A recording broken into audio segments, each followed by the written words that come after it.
Hi friends, అందరికీ అక్షయ తృతీయ శుభాకాంక్షలు. ఈ రోజు మనం అక్షయ తృతీయ యొక్క ప్రాముఖ్యతను గురించి తెలుసుకుందాం. ఈ యొక్క అక్షయ తృతీయను వైశాఖ శుద్ధ తదియ నాడు జరుపుకుంటాము. అక్షయ అనగా నశించలేనిది, శాశ్వతమైనది, ఎప్పటికీ నిలిచి ఉండిపోయేది అని అర్థం.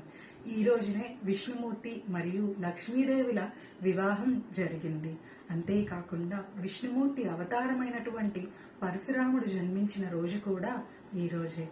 శివుని అనుగ్రహంతో కుబేరుడు సంపదలకు అధిపతిగా నియమింపబడ్డ రోజు.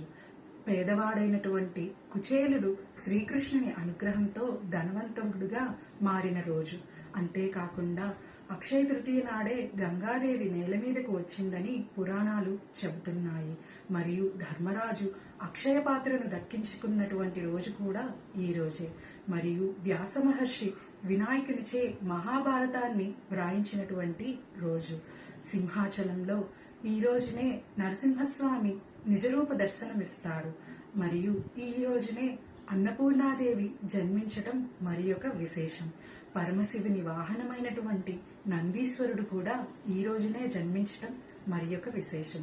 ఈ యొక్క అక్షయ తృతీయ నాడు ఎవరి శక్తి మేర లక్ష్మీ స్థానాలైనటువంటి బంగారం, రాగి, ఇత్తడి, ఉప్పు లేదా చీపురును కొనుగోలు చేస్తూ ఉంటారు. అంతేకాకుండా ఈ రోజు లక్ష్మీదేవికి అపారమైనటువంటి పూజలు నిర్వహిస్తూ ఉంటారు.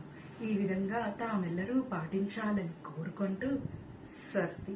శ్రీమాత్రే నమః.